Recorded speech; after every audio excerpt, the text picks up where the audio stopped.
덴뿌라는 해산물이나 채소 같은 재료에 튀김옷을 입혀서 기름에 튀기는 요리죠. 포르투갈의 튀김 요리인 플릿이라고 하는 것과 유럽의 튀김 문화가 일본에 전해지면서 오늘날의 덴뿌라로 발전하게 된 겁니다. 루미코 씨, 저 때 그 나가사키에 전해진 포르투갈 음식이 또 뭐가 있어요? 정말 유명한 음식인데 그게 나가사키의 면물 카스텔라예요. 카스테라. 카스테라 빵이요? 빵이요. 근데 어릴 나가사키 때부터 카스테라. 먹었죠, 어릴 네. 때부터. 너무 좋아하는데? 맞아요, 맞아요. 약간 설탕. 네. 예, 예. 그 당시 그 카스테라에는 설탕이 많이 들어 있어서 그래서 뱃사람들에게 보관 음식으로 그렇게 이제 인기가 많았는데요. 근데 당시 일본은 환족이나 뭐 귀족들만 먹을 수 있는 최고급 음식이었다고 해요. 네. 그거 종이 잘 떼야 돼요. 맨날 이게 긁잖아요. 그리고 일본은 또 거기에 말차 가루 같은 걸 넣어서 맞아. 네, 진짜 말차 맛있게. 카스텔라, 뭐 초콜릿 맞아요. 카스텔라, 그런 게 뭐 요즘 많잖아요. 생 카스텔라 뭐 그런 것도 있고요. 그 식감도 다 다르잖아요. 쫀득한 네. 것도 있고. 맞아요. 막 부드러운 것도 녹아버리는 것도 부드러운 것도 있고. 있고. 자, 교수님 보십시오. 이게 음식이 나오니까 다들 흥분해가지고. 그러네요. 그러니까 이제, 그러니까 어쨌든 간에 교수님 이제 음식 맛을 봤으니까 또 일본의 서양 음식이 굉장히 활발히 전해졌겠네요. 오히려 일본은 포르투갈을 추방시키게 됩니다. 그건 바로 일본에서 포교 활동을 하던 포르투갈의 그리스도교 선교사들이 일본인을 개종시키려고 했었거든요. 이때 일본을 실질적으로 지배하는 쇼군은 일본의 전통적 질서를 해친다고 생각했던 거죠. 결국 1639년 포르투갈을 추방시키고 세국을 선택하게 되죠. 그러면 이 이후로 일본은 이제 어떤 나라랑도 교역을 안 하게 된 건가요? 그렇지는 않았어요. 일본은 딱 한 나라에게만 무역을 허가하게 되는데요. 과연 어디였을까요? 미국? 영국? 프랑스? 네덜란드? 예, 오 진짜요? 와. 아까 거기 그림 나왔었잖아요. 네덜란드 그 네네. 집. 예, 힌트를 잘 챙기셨네요. 바로 포교를 하지 않기로 약속한 네덜란드였습니다. 이렇게 네덜란드가 무역을 독점하게 되면서 일본은 이번엔 한 가지 제약을 내걸게 됩니다. 바로 무역이 가능한 곳을 딱 한 곳으로만 정하게 되는 거였죠. 벗어나지 말고 하라가 되는 거죠. 그게 나가사키. 그것이 바로 나가사키의 데지마라고 하는 곳이었습니다. 그림 속에 부채꼴 모양을 한 섬이 보이시죠? 이게 네덜란드와 교류했던 데지마라고 하는 인공섬입니다. 인공섬. 나가사키에 되지 마. 줄여서 뭐라고요? 나대지 마. 그렇지. 역시 내 마음을 잘 알아요. 알지. 일본은 데지마를 통해서 네덜란드로부터 새로운 식재료와 그리고 요리법을 이제 전달받게 되는데요. 하지만 일본은 네덜란드와의 교역에 많은 제약을 뒀습니다. 그건 바로 데지마에 네덜란드 동인도 회사 직원들을 거주시키면서도 가족들을 동반할 수 없게 했고요. 와. 자유로운 외출이나 여행도 금지시켰습니다. 저기 갇혀 있는 거예요. 네. 그렇죠? 나올 수가 감옥이네. 없었어요. 나갈 수가 없었죠. 만약 일본인이 허가 없이 네덜란드인과 만날 경우에는 바로 그냥 사형이었어요. 와. 교육도 아니네. 뭐, 교육을 하려면 뭘 해야 되는데. 그러니 일본 민간인이 네덜란드인과 만날 일은 거의 없었다라고 보면 됩니다. 그러네요. 이런 이유로 네덜란드가 전해진 식재료와 요리법은 데지마 밖으로 퍼지지는 못했습니다. 저긴 누가 사는 거야 도대체? 하지만 당시 서양 요리들이 일본에서 대중화되는 데 실패한 가장 큰 이유가 있었어요. 고기. 그렇죠. 천황에 의해서 육식이 법으로 금지되었기 때문이었습니다.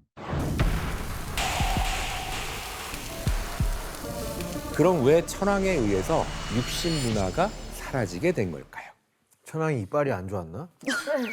알러지가 있었나 봐요.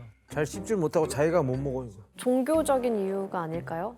예, 그러니까 6세기 초반에 일본의 불교가 전래되면서 일본의 국교가 불교로 정해지게 됩니다. 그러니까 그리고 673년 일본이라는 나라 이름과 천황이라는 명칭을 만들고 일본 역사상 최초로 강력한 전제 권력을 행사했던 텐무천황이 등장하게 됩니다. 텐무천황은 국교인 불교 교리를 내세우게 되는데요. 바로 불교의 핵심 가치인 살생금지 사상이라고 할 수가 있습니다. 아. 그래서 천황은 이 사상의 실천을 위해서 백성들에게 육식 금지령을 내리게 됩니다. 각종 어업, 수렵에 종사하는 자에게 금하노니 덫을 놓거나 함정을 파는 일, 기계를 이용한 창 놓기 등의 행위를 하지 말라. 또 소, 말, 개, 원숭이, 닭을 먹지 말라. 만약 이를 어기는 자가 있으면 처벌하리라. 불교로 인한 육식 금지령은 이후 시기와 금지 동물의 종류를 달리하면서 여러 번 개정되게 되는데요. 그런데 스토크 천황 때에는요, 전국의 모든 생물을 살생 금지시키고 모든 생물? 예. 그럼 아무것도 못 먹는 거네요. 전 국민이 비건으로 살아야 된다는 예, 건가요? 맞습니다. 비건이다. 채식주의자로. 그땐 뭘 먹어? 비건도 비건 나름이지 저거는 게다가 소에 대해서는 제물로도 사용하지 못하게 할 정도로 시기를 가리지 않고 엄격하게 식용을 금지했습니다. 왜 그랬을까요? 농사에 필수적이니까. 맞습니다. 당시 일본은 농경 국가였고 소는 곡물의 생산성을 높이는 동물이었기 때문이죠. 교수님, 근데 이 육식을 좀 금지하게 한 게 불교 영향만 있는 건가요? 일본의 육식이 금지된 건 불교 때문만은 아니고요. 또 하나의 이유가 있었는데요. 바로 신도라고 들어보신 적 있으세요? 예. 당시 일본의 국교는 불교였지만 아주 오래전부터 신도가 민간 신앙으로 이렇게 자리 잡고 있으면서 영향력을 이제 끼치고 있었죠. 특히 신도에서는 죽음과 출혈이 부정을 타는 것이다 라고 이제 여겨져서 육식에 대한 사람들의 인식이 좀 안 좋았다라고 할 수 있죠. 메이지 유신은 천황을 중심으로 근대 국가로 나아가기 위해 펼친 광범위한 변혁 과정을 말합니다. 이때 일본은 서양처럼 강해지기 위해서 크게는 국가제도와 산업계획, 군대, 교육제도까지 다 바꾸게 되고요. 사소하게는 옷차림과 머리 모양까지 모든 걸 서양을 따라하게 됩니다. 이런 변화의 선두에 있었던 인물이 있었는데요. 바로 메이지 천황입니다. 이 사진은 메이지 천황이 일본 전통 복장을 입고 찍은 사진인데요. 오른쪽은 서양식 복장을 입고 찍은 사진인데 두 사진은 불과 1년밖에 차이가 나질 않습니다. 완전 다른 사람. 예. 메이지 천황은 서양인처럼 머리카락을 자르고 서양식 복장을 하며 근대화의 본보기로 나서게 된 거죠. 하지만 아무리 노력해도 따라갈 수 없는 게 있었습니다. 예, 체격. 맞습니다. 피지컬. 네, 피지컬. 이 사진은 미국에 방문했던 일본 사절단의 모습입니다. 근데 확실히 저 뒤에 뒷줄은 또 보면은- 서 계시거든요. 예, 서 있는 사람들 비교만 해도 많이 차이 나네요. 20cm. 모자를 쓰고 있다 하더라도 다들 어깨 예. 정도 높이까지밖에 안 오는데. 그러네요. 당시 일본 남성의 평균 신장은 약 155cm였다라고 해요. 아, 아, 진짜. 반면에 미국 남성의 평균 신장은 약 173cm였다고 합니다. 와. 당시 조선 남성의 평균 신장은 161이었다고 해요. 오, 우리나라보다 훨씬 작았네. 예. 그러니까 키가 큰 서양인들을 올려다봐야 되는 음. 것은 좀 열등감 굴욕적이죠. 내지는 굴욕적이다라고 하는 것을 좀 느끼게 만들게 됐겠죠. 이에 본인들은 작은 체구를 서양인들처럼 크게 키우기로 결심을 하게 되는데요. 그 방법으로 서양식을 먹고 뼛속부터 바꾸기로 하는데 뼛속이 안 바뀌죠. 쉽게. 오랜 기간이 걸리겠죠. 이때 일본 정부는 쌀과 생선, 채소 위주였던 전통 식단 대신에 육류 위주의 서양식 식사를 하기로 결정하게 됩니다. 하지만 육식에 대한 일본인들의 오래된 인식을 깨는 건 쉽지 않았는데요. 그래서 육식을 장려하기 위해 가장 먼저 나선 인물이 한 명 있게 되는데요. 천황 아닐까요? 예, 바로 맞습니다. 천황은 메이주신을 주도했던 오쿠보 토시미치의 일본인도 소고기를 먹지 않으면 서양인 못지않은 큰일을 할 수 없다라고 하는 조언을 이제 받아들이게 됩니다. 그런데 천황의 행보는 여기서 끝나지 않고 또 한 번 일본인들을 크게 놀라게 만드는데요. 이건 1872년 1월 24일에 발표된 신문입니다.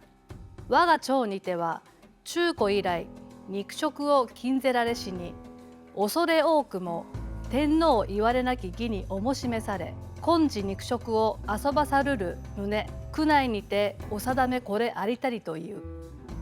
이 소식을 들은 일본 국민들의 반응이 어땠을 것 같아요? 아까 왜 배신자 뭐 이런 거 아니야? 눈물을 흘릴 그렇죠. 것 같은데요? 약간 보수적인 국민들이 많을 테니까. 기사를 본 사람들은 이전과 완전히 다른 세상이 되었다라고 하는 걸 또 좀 실감하게 됐겠죠. 아니 루미코 씨 이때 천황이 육식 장려 정책 일환으로 먹은 게 또 있다면서요? 네, 또 있어요. 그 메이지 정부에서 소고기 말고도 권장한 음식이 있는데 뭐예요? 그게 바로 우유예요. 네, 그 사람들은 우유가 소의 피라고 생각해서 부정을 탈까봐 그래서 좀 많이 피했었거든요. 근데 천안도 하루에 2잔씩 우유를 마신다고 그렇게 약간 홍보를 한 거죠. 선생님 이게 천황의 이런 파격적인 행보에 반대하는 사람 없었나요? 예, 당연히 있었겠죠. 천황이 소고기를 먹었다는 기사가 나오고 약 한 달 뒤인 2월 18일 천황의 거처에 자객 10명이 난입을 하게 됩니다. 자객까지. 그중 4명은 총에 맞아 사살당하고 1명은 중상, 5명이 체포되는 큰 사건이었는데요. 이들은 황궁에 침입한 이유를 다음과 같이 이제 설명을 했습니다. 외국인이 일본에 온 후 일본인이 육식을 함으로써 일본이 더러워져 신이 머물 곳이 없어졌다. 그러니 외국인들을 몰아내고 신과 제후의 땅을 예전처럼 지켜내야만 한다. 먹기 싫어하네요. 거부하는 거죠. 고기를. 성스러운 예, 뭔가. 성스러운 것이 깨진다가 되는 거죠. 이들이 생각할 땐 육식으로 부정을 타는 건 신성한 천황에게도 적용되는 일이었던 거죠. 근데 일본인들의 육식에 대한 인식을 이렇게 바꾸기 쉽지 않았을 텐데. 예, 그렇죠. 하지만 메이지 정부 입장에선 국민 개개인의 체격이 곧 국력이었기 때문에 서양인처럼 체격을 키우기 위해서는 국민들이 반드시 육식을 해야만 했었습니다. 그래서 일본 정부는 육식이 더 많이 보급될 수 있도록 다양한 사업을 추진하게 되는데요. 그 첫 번째 사업은 부정을 탄다고 여겨져 기피하던 소고기 생산 산업을 정부가 만든 거였습니다. 정부가 직접. 1869년 정부는 외국인 거류지인 스키치의 우마 회사를 세우고요. 소와 말을 기르고 소고기의 해체 작업과 판매까지 담당하면서 소고기 보급에 발벗고 나서기 시작을 합니다. 와, 그냥 진짜 180도 바뀐 거네요. 제발 먹어라 소고기 좀. 이렇게 제발 소고기 좀 먹어. 먹자가 되는 거죠. 덕분에 사람들은 마음만 먹으면 손쉽게 싱싱한 고기를 구할 수도 있게 됩니다. 그리고 두 번째로 정부는 낙농업을 위한 홋카이도 개척 사업을 시작하게 돼요. 우유 유명하잖아요. 아이스크림, 예, 유제품, 낙농업이 치즈 이런 거. 네, 맞아요. 이를 위해 삿포로에 농업대학을 설치하고 미국 매사추세츠 농업과대학 학장이었던 미국인 윌리엄 클라크라고 하는 사람을 교장으로 고용을 하게 돼요. 윌리엄 클라크는 홋카이도 임야에 농원을 개설해서 미국식 축사를 도입시키게 되는데요. 특히 클라크는 홋카이도 기후에 맞는 작물과 재배 관리 방법을 지도했는데요. 그 덕분에 양파, 당근, 감자, 양상추 같은 서양식 채소가 대량으로 생산할 수 있게 됩니다. 네, 루미코 씨, 이 클라크가 일본에서도 굉장히 유명한 분이. 네, 유명한 사람인데 만약에 뭐 클라크 박사를 모르더라도 여러분들도 다 아는 명언이 있어요. 뭘까요? 인간은 죽어 이름을 남기고 소는 죽어 고백유를 남긴다. 힌트를 하나만 드릴게요. 소년이여. 야망을 가지고. 네. Boys be ambitious. 네. 이분이 그분이야. 신기하다. 그 말을 하신 분이구나. 예, 이렇게 일본 정부는 국민들에게 소고기를 권장하고 소고기를 먹을 수 있는 환경을 조성해 나가기 시작을 하게 됩니다. 하지만 일본인들에게 오래된 금기를 깨고 부정하게 여기던 고기를 먹는다는 건 좀 쉽지는 않았겠죠. 그래서 정부는 육식을 보급하기 위해서는 무엇보다도 국민들의 인식 개선이 먼저 이루어져야 된다라고 하는 걸 실감하게 되겠죠. 이때 당대 유명 지식인들도 정부 정책에 적극적으로 협조하기 시작을 합니다. 예, 사진은 당시 1만 부 이상 팔린 베스트셀러였던 사상가 핫토리 세이치라고 하는 사람이 쓴 도쿄 신번창기라고 하는 책인데요. 이 책에서도 소고기가 언급되고 있어요.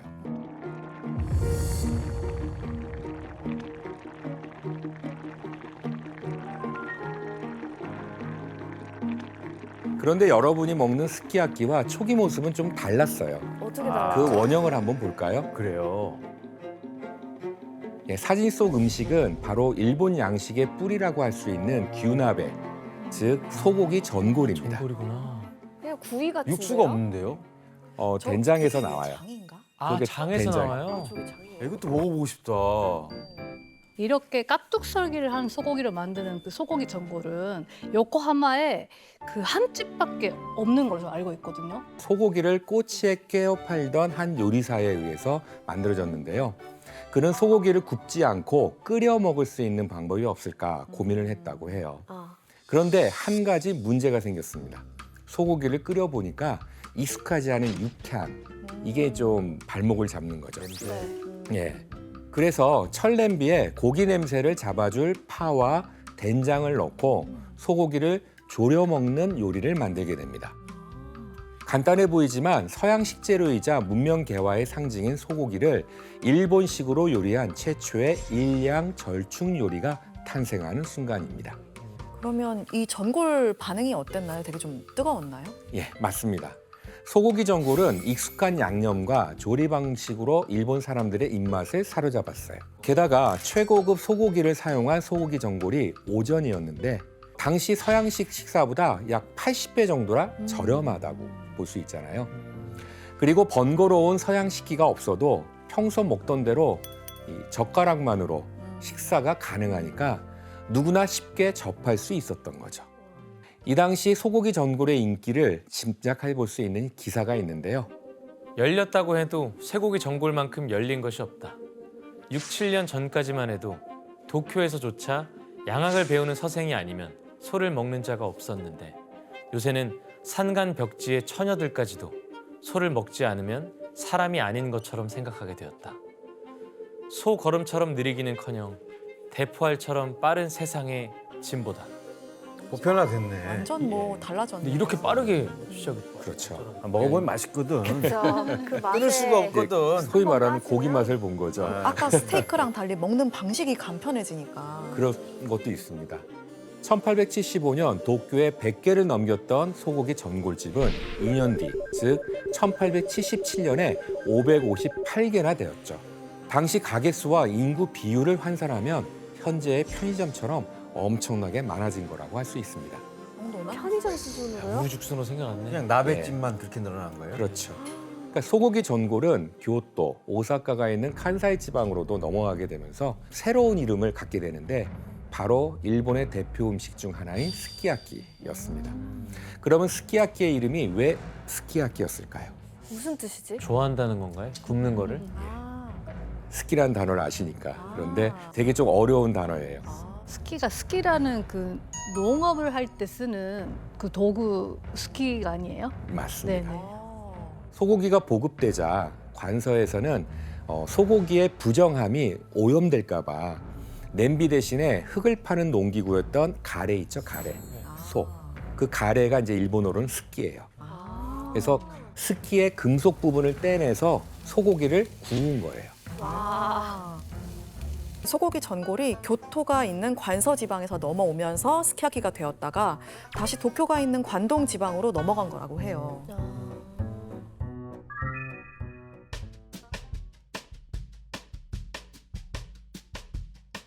닌겨초? 이거 맞아요? 유명한 집이에요. 아, 그래요? 이곳은 닌교초 이만이라고 하는 가게인데요. 1895년 소고기 나베집으로 개업했다가 이후 스키야키 전문점으로 이제 바뀌게 됩니다. 1895년? 진짜 오래됐네요.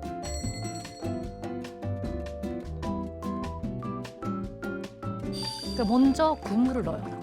고기 먼저 안 굽고. 네네. 그러니까 소스가 맛있어. 맞아요, 맞아요. 아, 이곳의 스키야키 메인 재료는 소고기와 파, 실곤약, 두부, 표고버섯 등인데요. 아, 저기 또 한 잔.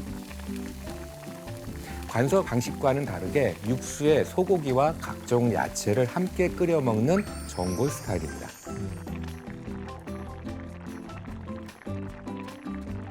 저 자체는 좀 이렇게 짭짤한데 또 계란 찍어 먹으면 약간 맞아요. 네, 딱 간이 딱 맞아. 맞아. 아유 아유 그렇지. 이 관동식 스키야키가 우리에게 익숙한 요리라고 볼 수가 있고요. 관서에서 도쿄가 있는 관동 지방으로 넘어온 스키야키는 더 이상 쇠고기 전골, 규나베라고 불리지 않고 모두 스키야키라고 부르고 있습니다.